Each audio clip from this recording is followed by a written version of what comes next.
I will now demonstrate the two approaches in this section.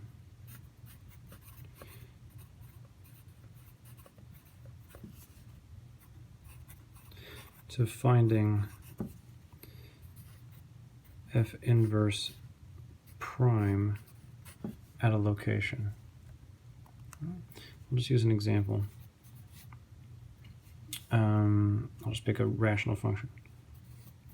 F of x will be, this is good enough, 3x plus 5 or 4x minus 1 or something. Just some combination, simple combination, two linear things. Creating a rational function will be good enough. All right, so first is what I call the direct approach.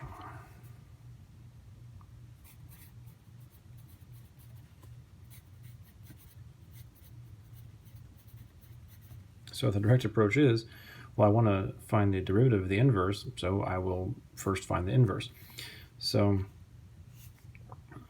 I will find f inverse. I'm sorry, I'll pick an a value as well. Find the derivative at a equals, doesn't matter, I'll just pick 1. All right, so find f inverse firstly, and we'll take its derivative directly using the rules we already know. So f inverse you usually find by exchanging the x and y values and then solving for y. So I would make f of x, right, the function, equal to x, and I would set the x variables equal to y.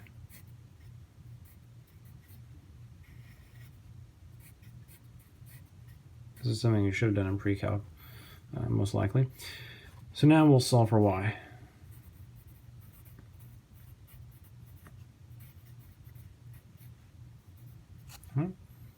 So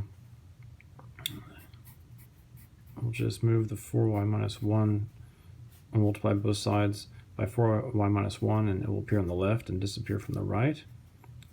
3y plus 5 still remaining there. We will distribute and gather the y terms on one side. So I'll subtract 3y over here, and I'll add x over here. So this is now 4xy minus 3y equals x plus 5. I can now factor off y from the left, getting closer to solving for y. X minus 3 left here, x plus 5, and I now have y solved for. When I have y solved for, that means that is the inverse. So that's going to be x plus 5 on 4x minus 3.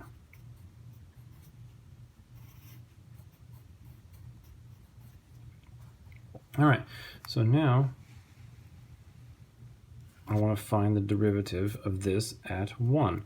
So directly take the derivative, and we will get a quotient rule out of this. So it'll be bottom times the derivative of the top. The derivative of the top is just 1, so I'm not going to write anything. Minus top times the derivative of the bottom. The derivative of the bottom is just 4, so we have times 4 over bottom squared. All right, there's our quotient rule finished off. Let's just simplify it before we plug in our number 1 for x. So simplifying just a little bit of f inverse prime of x equal, just look at it very carefully here, I'll have 4x minus 4x, that will be 0 for the variable above, of negative 3 minus 20, so negative 23. And the bottom stays the same. Again, there's no reason to ever multiply out the denominator of a quotient rule. All right, so there's the derivative of the inverse everywhere. And now we want that specifically at a equals 1. So just plug in the number. F inverse prime at 1 in particular gives us negative 23 over 4 times 1 minus 3 is just back down to 1, it looks like, squared. So we get negative 23. All right. There's our derivative of the inverse at 1 using the direct approach.